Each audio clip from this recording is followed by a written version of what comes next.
What's up, guys? Good morning. And today we're going to be doing a support OB12 tier list. I know a lot of people are either kind of confused or like kind of questioning like what they should be playing here in this new patch, right?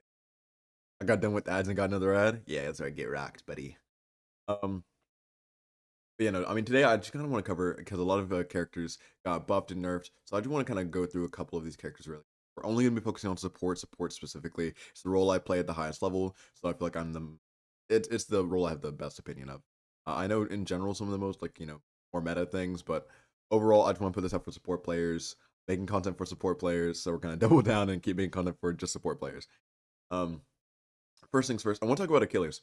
Achilles got a really big buff to where his 2 gives you a lot of like amazing benefits at rank 1. I do think he's one of the only like kind of what we would want to call aggressive supports here in the game for you to still get a ton of value with, right? That execute's gonna be finding a lot of value.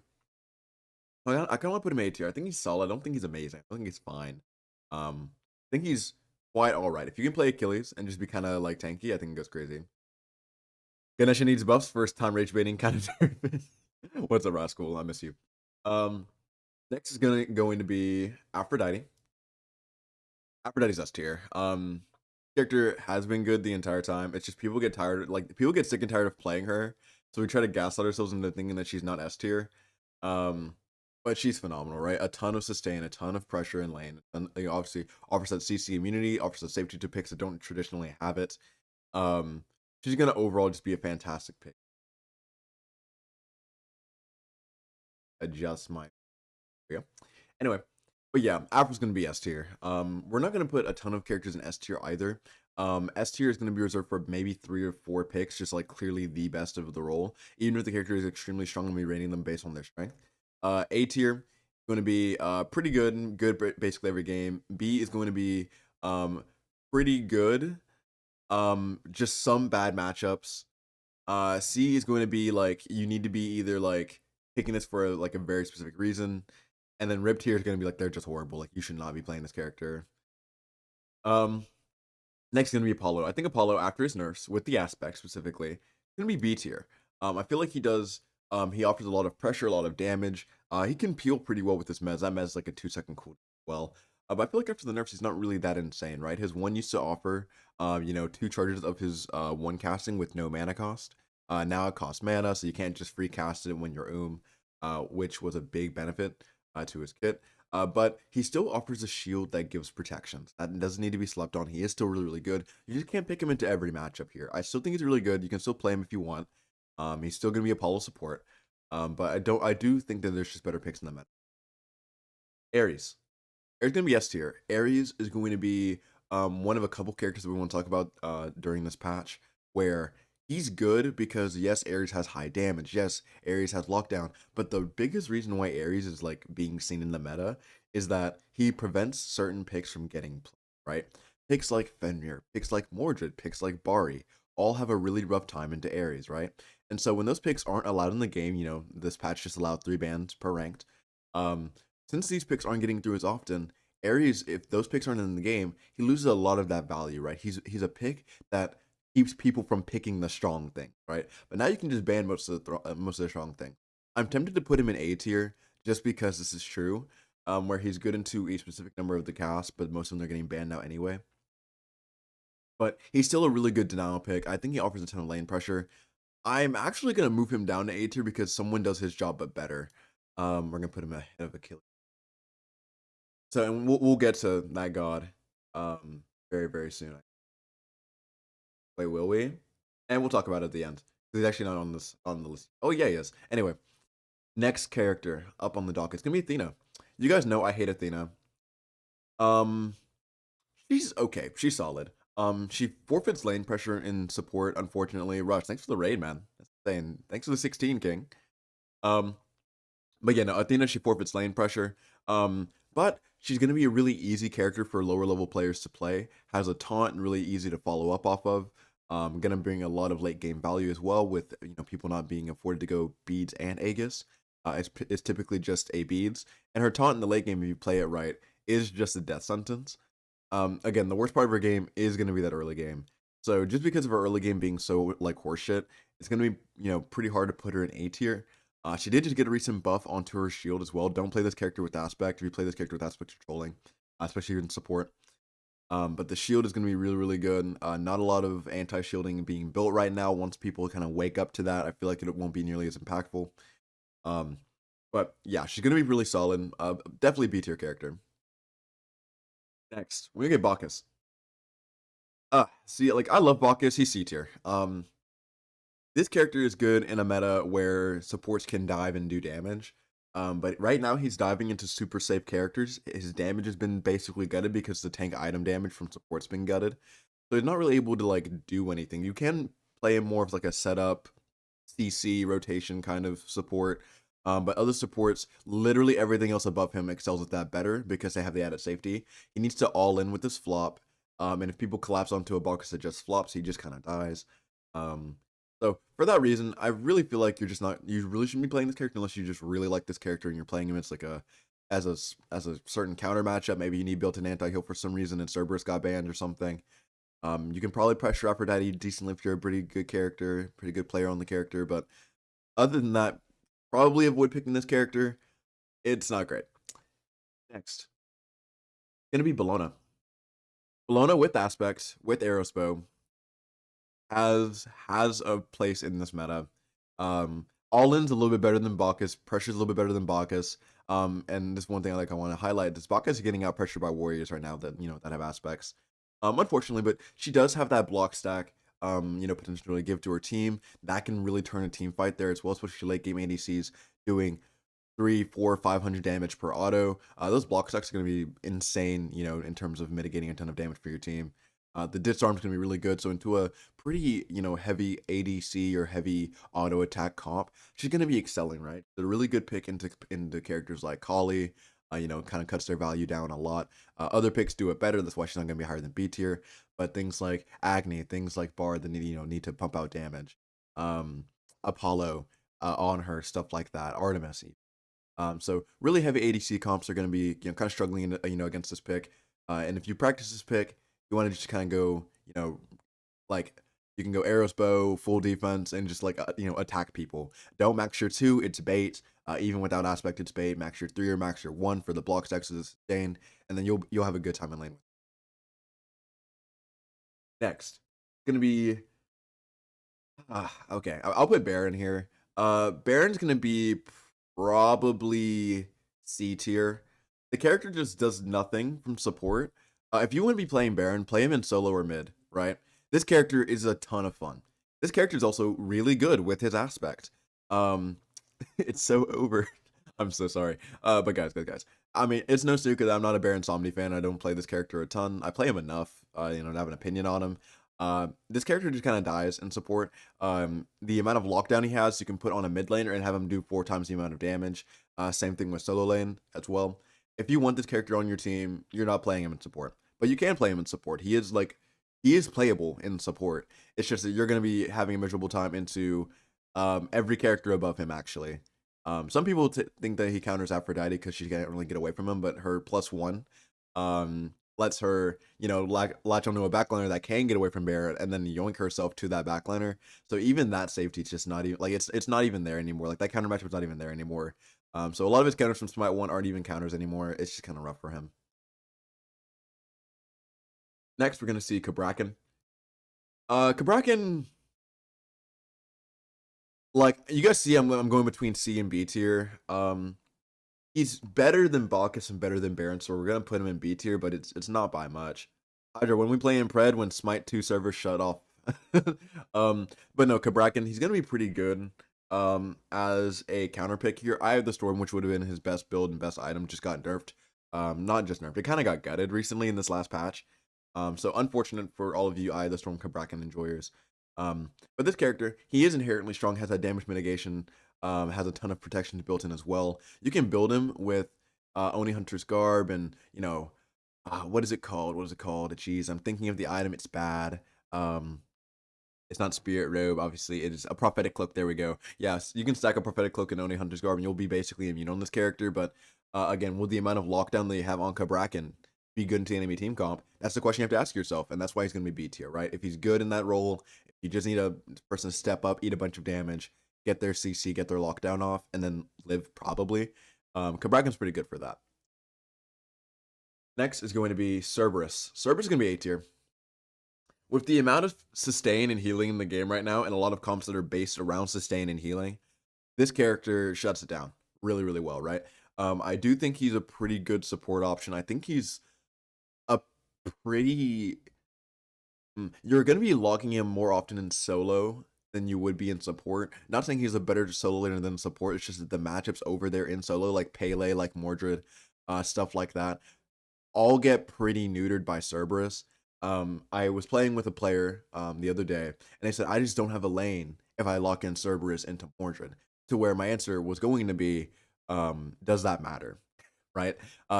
You playing Cerberus now gives your jungler kill potential on these higher sustained junglers. We just casted a game last night, Mystic Sea Serpents versus Fallen Angels Acer Division for RSL. Check that out. It's going to be up on YouTube later on. But a Pele 1v3'd. Never died. Stalled for about 2 minutes, getting ganked. And they had anti-heal builds, right? Cerberus's passive is not anti-heal, it is heal stealing. It stacks with the anti-heal cap. So it's really one of the only true ways for you to really shut down these crazy sustain comps. Just for that passive alone, yes, he's a pretty good lane bully. He brings procs ready, brings a lot of pressure. He has a leap that he can reposition himself pretty safely, and his ultimate's pretty good as well from support. Do not run aspect, it gets interrupted by everything in the game. But for all of those reasons, he's going to be solid. He's going to be a really, really good option here as well, right?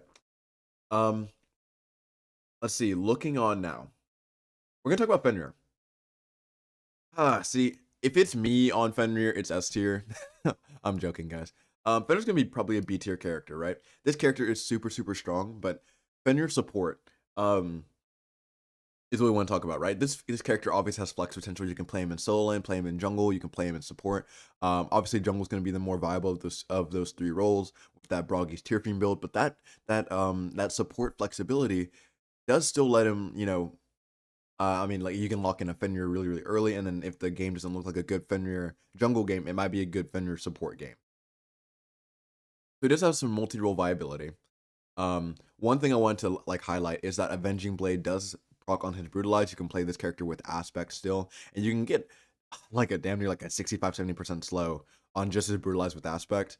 Build him completely prot based after that, and then suddenly you have this prot stealing, like a 15% prot steal, insane slow on your Brutalize. You have that ultimate that locks down people, obviously, if they don't have beads.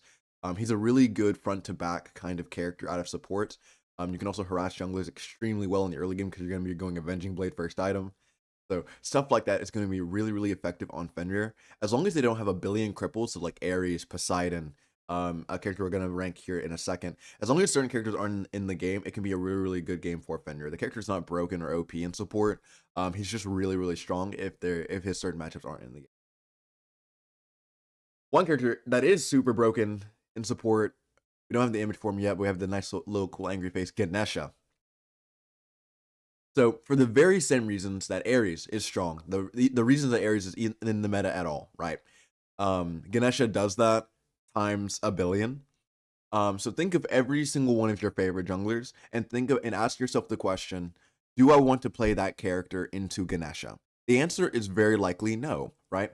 Hunbats has a measurable time into Ganesha. Susanoo has a measurable time into Ganesha. Kali can't get her ultimate off if Ganesha is standing next to the person that she's diving, right? Loki cannot play the game into Ganesha. Nemesis cannot play the game into Ganesha. Pele cannot play the game into Ganesha. Every single character I just listed off are really, really good junglers. A Willick can't play the game into Ganesha. So all of those characters, right? I just listed off a bunch of characters. Ares counters like 4 to 5 members of the cast, and he was considered S tier last patch. Ganesha counters 90% of the cast, and he is very, very firmly going to be S tier. He counters 4 out of the 5 roles in the game. He counters other support characters, counters solo laners, he counters mid laners, and he counters junglers. But just literally by existing, right? This character is not also. He's also like really, really good at peeling. Aphrodite adds a lot of added safety to the cast as well. Ganesha gonna be the best character of the game. Aphrodite has a ton of value because she adds a lot of added safety to characters, right? Characters like Bari are now insanely safe with Aphrodite, right? Ganesha adds a similar level of safety, but also helps out on a dive, right? He can drop that Dharmic Pillar, that cage, and still help the dive by benefiting by dropping a prot shredding slow and a box on top of wherever the dive wants to be diving, right? Also telegraphs the dive for less coordinated players. You know, he drops his box and says, hey, kill these people. So it's going to be really good for you in ranked as well. So he can help out his dive from a distance. He can also sit back and peel his backline while the dive is doing their job, right? So now you're making the enemy team's dive impossible. You're making your team's dive easier. And you're making 90% of the gods in the game miserable. Yeah, sign me up for S tier. If you guys haven't played Ganesha, I have a Ganesha gameplay video coming out later today, kind of highlighting why this character is just super strong. He's probably going to be permabanned in rank, so I'm probably just going to upload a casual game of me playing him, because I can't get this character. But yeah, check out this character. If you want a new character to pick up as a support player, play Ganesha right now. And it's not that his numbers are too high. His numbers are a little bit too high, by the way. I will be very transparent about that. We're probably going to see some number nerfs to Ganesha here very, very soon. The character in Smite 2 right now fundamentally is the best character in the game. Like, he is the best support in the game. And if people don't understand that, and they let him through in your games, you're going to be profiting very, very highly. So I'll do like a walkthrough video of kind of how to play Ganesha, I think, here. Anyway, rant over Ganesha's OP. Geb, someone that's not OP, he's probably just decent now. I mean, you could probably make an argument to put him in A tier. I think he's probably better than all the characters in B tier right now, so Geb's probably A tier. He's either A tier or he's like really high in the B tier. He just got triple buffed, and high res does this thing where they buff characters like consistently over like a couple patches, and then people just kind of like don't realize, oh, like these numbers are really, really high right now because he wasn't getting played for 5 patches, and they buffed him for 4 out of the 5 patches in a row. I feel like Geb is about to be at the same level of kind of viability that we see some of these higher characters at. The thing is, like, if the enemy team's locking in Ganesha, you can probably play Geb. Because you're not really worried about lane pressure at that point, right? You're worried about team fighting and bringing some more team fight value. We're starting to get to a little bit more of like the Smite 1 meta game where like if the enemy support's playing a peel support, I can play peel support. But because Smite 2's whole lifestyle, like the entire like life cycle of Smite 2 has been like pressure, dive, lane pressure. That's the most important thing in the duo lane. Picks I didn't give you that kind of felt bad.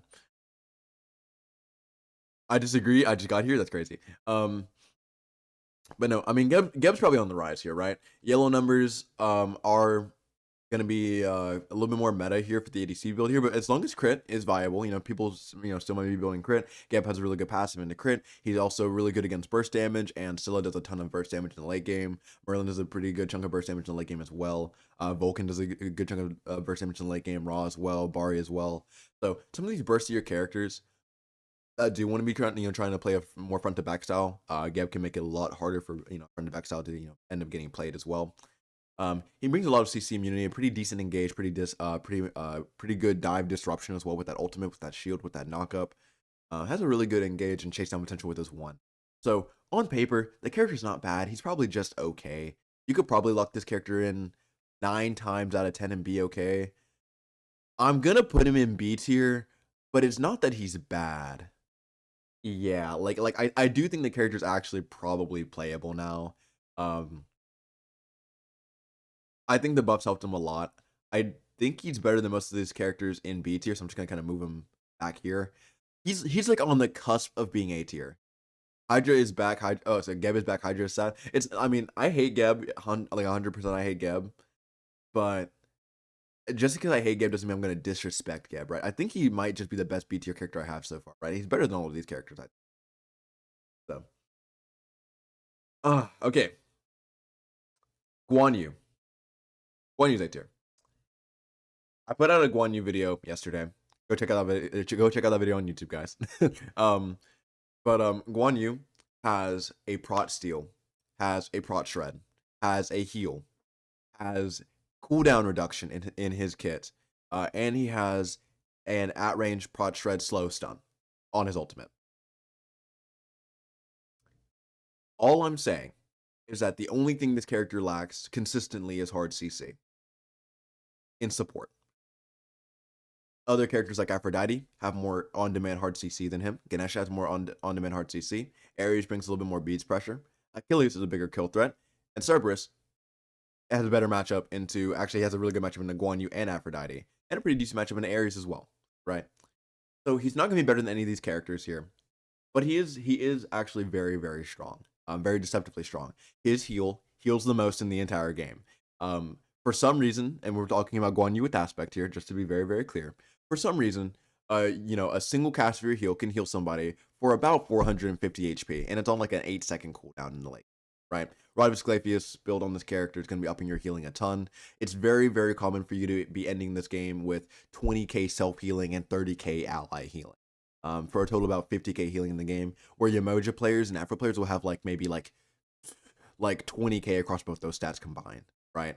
And you're going to be easily doubling their healing, right? The cooldown reduction is going to be very, very effective. This character has received multiple nerfs. He doesn't reduce relic cooldowns or active item cooldowns or anything like that anymore. That was making him insane. He was broken when that was the case. This character is still extremely good. His laning phase in the early game, and by early game I mean like pre-level 4, is pretty weak because he needs all 3 of his abilities and he needs more than 1 point into his 3 to be really like viable in lane.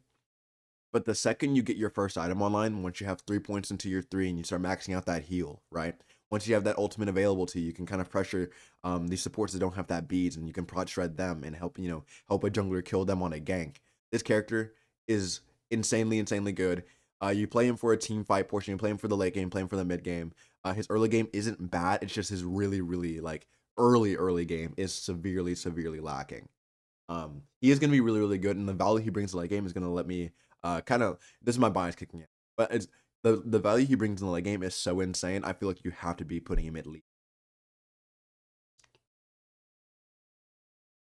Next up, well, Mulan. I'm joking.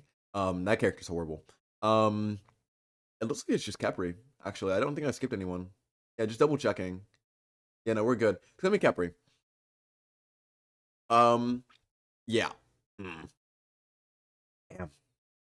Guys, like, guys, this hurts me. Like literally, this hurts me. Like physically hurts me. Um. Okay, well, here we'll talk about Capri, right? Capri is a character that he is such a niche pick. You have to be picking him in like with a very specific combination of characters on your team. You have to make a team comp around Capri. The rest of these characters are either just bad and you need to make a team comp around them, like Bakus and Baron. I just don't like you just cannot be picking these characters. Baron's in a little bit of a similar case as Capri, that you need to have a team comp with support Baron and support Capri in mind. Um, Capri loses lane pressure to 90% of picks and support, and ADC. Some ADCs just kill him. Junglers have a field day ganking him in the early game. The thing is, his mid to late game is extremely good, and if he's allowed to be in a team comp where like that matters, you can have him lane with like a Bari or something. Then it's gonna be really, really good for you, right? Like the character does, the character is good in very specific situations, and that's why he's C tier. You need to get him in those specific situations. You can't just lock him in every game, right? Like I can't go into ranked and lock in Capri and expect to win.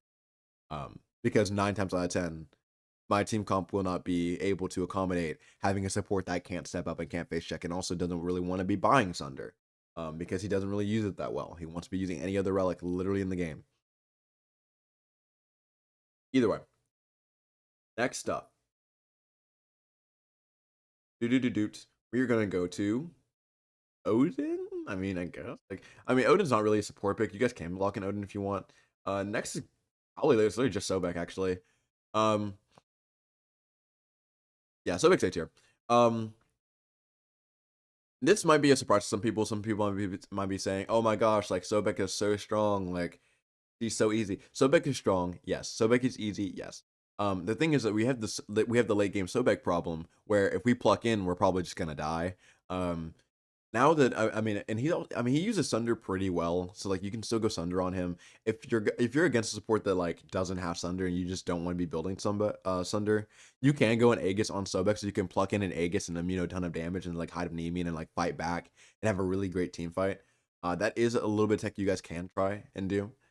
But late game Sobek is very, very rough to play as, unless they have someone that literally just can't step up ever to you, or they're insta dead.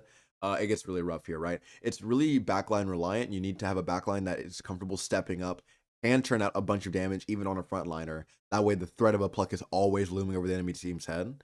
Or like that person dies, right? Like if they have an Ares and like this Ares ever gets plucked, that Ares feels like he's going to die, right? And if the threat of death isn't looming over a Sobek pluck like at all times. And this character loses a lot of value because you have characters that are like Achilles, like Cerberus, Guan Yu, Aphrodite, Ganesha, who can afford to get plucked, step out of position here, and then they can just reposition afterwards, right? Hexstone also exists. People are still building Hexstone. If you just get Sobek plucked, you can just Hexstone and just go away. So the character's good, don't get me wrong. It's just late game trying to find any viability. If you don't just get a really good snowball lead, it can be rough for you to play the game. I'll talk about the Morgan here. She's probably like B tier actually. The Morgan just got a change. It's not a nerf, it's a change. To where whenever you ult as the Morgan, your ult cooldown will now match the ultimate cooldown of the god you turned into. This was in Smite 1, it just wasn't in Smite 2. Because it wasn't in Smite 1, you could turn into the Morgan and like every 60 seconds have the enemy team's ult before they did, right? Because you could turn into, let's say, Ares, who's has like a 90, 100 second cooldown, turn to the Ares ult, and then turn to the Morgan ult as him again in 60 seconds or 50 seconds, and have another Ares ult. It was extremely strong. It was extremely frustrating for a lot of newer players to try and play against. With that tech being out of the game, she's going to fall out of being A tier if you're good at the character to being probably B tier all around. She has a really rough early game lane matchup as well. She can bring a little bit of pressure into certain matchups, but it's just not going to be universal. Her ultimate transformation tech is not going to be nearly as viable either, but she is still the Morgan. She can turn into a damage dealer if she catches someone out by themselves. Turn into another tank. She can turn into someone that dives very effectively. Turn into the enemy team's Ganesha if they have a Ganesha, stuff like that. So she does have again a lot of viability there, and she's not gonna just be completely useless. So if you guys are comfortable in the Morgan, play her with Aspect as well. It's going to be helping you do a lot of good things here. Also, I will say, Ganesha being in the game does just shunt the Morgan's viability. She can't teleport to her clone if she's silenced. If she throws her clone and Ganesha silences her, he can lock her down for the entire duration of her clone. And then you can just dash her, lock her down, and then she's... So, Mytharia, we all hate you. Not really. Anyway, next thing here. Next support. I think this might be our last one. I mean, I guess I'll talk about Vulcan support here as well. I mean, Vulcan support is also a kind of thing you see it in comp a little bit. Vulcan support with aspects is gonna be a really fun pressure pick. Try this pick out. It's gonna be really fun. It's not gonna be more viable than I think anything above it. But it is playable. Definitely check it out here. I might put a video out about Vulcan support at some point.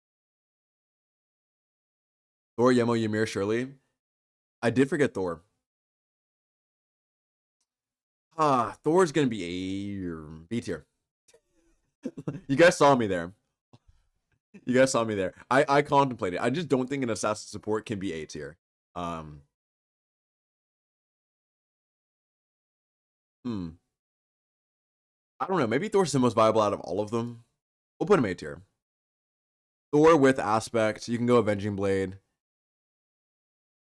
He has a global ultimate, has a good wall, on-demand stun. Gonna be really, really good, right? I mean, you'd rather have him in solo or jungle, but him being a flex pick to support gives him, at least in a comp setting, a little bit more, what is it called? Flex potential, which gives him a little bit more viability. Thor over Apollo is crazy. Apollo gets countered by literally everything above him. Even if you're a good Apollo player, you can't play him in any of these matchups. It literally just doesn't matter. Yeah, no Herc or Odin. We'll go back and talk about Herc and Odin at the end here. I don't think you should be locking them into support though. But I mean, I feel like Thor's pretty viable here. Again, Avenging Blade getting picked up now a little bit more often here. It's 2650 off the top of my head, so it's gonna be 50 more gold than Hexstone. As long as you're able to use that item there, Thor with aspect using that item extremely well. The stacking tremble and slow is gonna be really fucking crazy. So I think we're saying that Thor gets countered by everyone else too. Yeah, I think he's literally just the best assassin support. And if any of his counter matchups are not in the game, so if you ban Ganesha, Aphrodite, Ares, I mean those three alone, then he's pretty good. I mean, I guess you could ban Sobek too, but he doesn't really get countered by Sobek. And then he's a pretty consistently good pick every single game, I think. But he's definitely high B to bottom A tier for sure. You could definitely make an argument for him going B tier. But he's pretty viable. I feel like if Avenging Blade gets nerfed in any way, shape, or form, this character's just instantly B tier. Anyway, gonna move on to Yemoja. Yemoja, guys, Guys, Yemoja, fucking frog meat. Guys, Yemoja is so bad. I'm joking. She's not rip tier. Kepri actually might be rip tier. I'm not gonna lie, but we're gonna keep him in C tier for now. Um, Yemoja just doesn't do anything. Like she literally doesn't do a single thing better than any character in the game, right? Do you want lane pressure? She doesn't really give that. Do you want sustain? Guan Yu fills that literally times 12. Um, do you want shielding? I guess. I mean, yeah, sure, you can give shielding, but Geb does that and it gives more safety as well. Walls. Yammer's gonna be better at giving you walls. Some more walls on demand as well. Kabracken gives you more walls on demand. This character literally doesn't do a single thing better than any character in the game. You could say, well, Yemoja has Riptide. She can proc heroism on her teammates. The character isn't poorly designed. The character's like, if I'm being honest, the character's just weak. They've nerfed her too much. People complained about Yemoja for like a billion years. People didn't like playing against it. She was like the god queen of Smite 1. And so I think Hyra's just afraid to let her be viable in Smite. She is viable. You can play her. And if you're a good Yemoja player, you can make great plays with their ultimate, right? She's going to be forcing you to build shells. Shell just got nerfed. People don't really want to be building shells. Same thing with Odin, right? So, but no. Overall, Yemoja just doesn't do enough. She gets countered by like 99% of the things in the game. Anti-heal's really good into her. Anti-shielding, which just got buffed, is really, really good into her. A lot of lane matchups, like here's the thing, right? If you lock in Yemoja, I can lock in Cerberus and feel like he's the best character in the game. Like I can not build anti-heal. I'll just use my passive to kill your healing because it's low anyway. I just go erosion where I would go anti-heal, right? I can go, excuse me. I can go like a Thebes or a Hexstone. I can go Spirit Robe, Freya's Tears, erosion. Right there. And then the entire character of Yemoja, and I can go Shell as a relic if I really want it, right? And the entire character of Yemoja just got shut down by me locking in Cerberus. And I'm not banning Cerberus, guys. Like, come on. Anyway, she's pretty weak. I want to see like some kind of changes to her, whether it's like some item viability getting increased or something. Like we don't have like a Fabless Hoops or anything in this game, which was really good for her in Smite 1, like an item like that type as well. But shielding is an issue. I don't think we should be making shielding strong. One thing I would like to see is them like maybe like just unnerf her aspect. Yemoja aspect was fun for like 3 days, and then they gutted it, and then like no one builds it anymore. I think it's a really good like, you know, like aspect idea. It's just not viable. They just kind of killed it. Yeah, I don't think we want Fabulous going in this game. Yeah, you're right. I like that's why I said like it was interesting, but I was with you till you put Yoja C Tier. No, I feel you. I feel you. Next up, it's gonna be Yammer. Yammer is gonna be, guys. Yammer's pretty good. Yammer's pretty good, guys. We're gonna put Yammer low A tier. Yamir is here. He's gonna be showing up. You can lock in Yammer into every single matchup blind in the game, and you will probably be okay. This character doesn't really get countered by anything. He has some bad comps for sure, but it's not like he's not getting countered by like support picks or like mid picks or anything like that, right? He's just really bad into certain matchups, but he's also good into certain matchups. So you need to pick him like where he looks good. But where he looks good, he's gonna be looking great. The character has an on-demand wall. It's gonna be kind of, if you're really good at Yimmer, you're gonna be kind of like demanding a shell get picked up for you, and if they don't go shell into you, then you're just gonna have a field day, which is gonna be really, really good for you. He has his Fraud Spy passive, which means he outboxes most ADCs early in the game, and in the mid game as well. He has a stun, he has an attack speed slow, he has a damage amplification for his own damage. His ultimate does 1,000,000,000 damage, and he has a wall. His base kit, his base in kit is going to be very, very strong, very, very good. You can go this Avenging Blade prop build that's starting to come out of the woodwork with this War Flag as well, and you will just outtrade most ADCs, like before level 15. You can outtrade an ADC, I think 2 or 3 levels down because of his passive. So overall, I think he's really good. I think he's actually really, really good. He's one of the only frontliners that like you feel comfortable stepping up with, and you can like end up trading damage out with an ADC or a mid laner or even a jungler sometimes. And you can end up either trading out your life 1 for 1, 1 for 2. Sometimes you're really good at this character, but you can also just play like a lot of space creation. Play that peel style as well, right? If you're peeling correctly, you should be demanding a match just get picked up on the jungler, or the jungler needs to go beads for you. But if the jungler's going beads for you, then he can't beads any of your backline CC. So it's just a really good time for you, right? Pick this character you just want like a generically like okay character. I feel like Yimmer's probably like the most balanced out of the support picks. You know how we always said that Agni was like the focal point of balance for support, not for support, but for mid players. Agni was like the most balanced mid in the game. I feel like Yimmer's probably like air quotes the most balanced support in the game. Like he's pretty much like the definition of A tier. Okay, well here, just to go back really quickly, and so we can talk about these things at the end here, right? Hercules and Odin, right? Some of these warrior supports, right? Um, Hercules is probably gonna be C tier. I don't like the character. I don't love the character right now anyway. I feel like he's pretty viable in jungle, where he's like a really large damage threat. But then even then, if this character falls behind, he does nothing. We saw that yesterday on one of the best players that are playing this character right now, Mr. CQ4. Had a really good early and mid game, fell behind because his team threw the game for him. And then he was like level 16 when the enemy jungler, which was a Fenrir, who was 2 levels under him the entire game, hit level 20 at like the 21-minute mark, right? So like this character doesn't do a ton of stuff there, but the CC and repositioning there, I feel like other characters do it better, and they don't have to put themselves in harm's way to do it.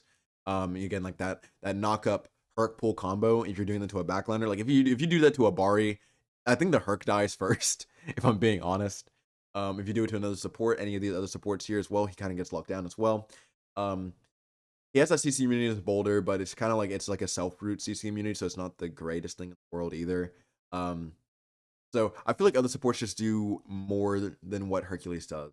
He doesn't have a great matchup into wall characters, so Kabracken and Yamir have a really good time locking this character down.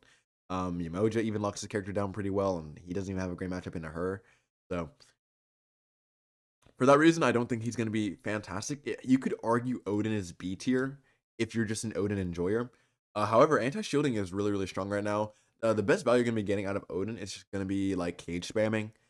You can build like a bunch of CD as well. You can go like a Freya's Tears, Breastplate of Valor, Spirit Robe, like World Stone build if you really want to just get like just get a ton of cages, right? But unless your cages are just gonna be like getting crazy amounts of follow up, like if you have like a really good like solo Mordred who can like keep them locked down, or like a Pele and like Vulcan's there, Zeus is free casting on it, right? Unless his Odin cage is like really like coming out and finding a ton of value, I don't think you really want it here. But is it viable? Yes. Should you be looking towards him? Probably not, but like, could you fit him in a team comp and it be pretty good because he's able to go Sunder and then he's making the other support go Shell? Yeah, yeah, for sure. So I don't hate him being on the list or anything like that. It's just like I probably wouldn't look towards it. But yeah. Otherwise, this is gonna be the list. Did you put Afro at S tier? Is she that good right now?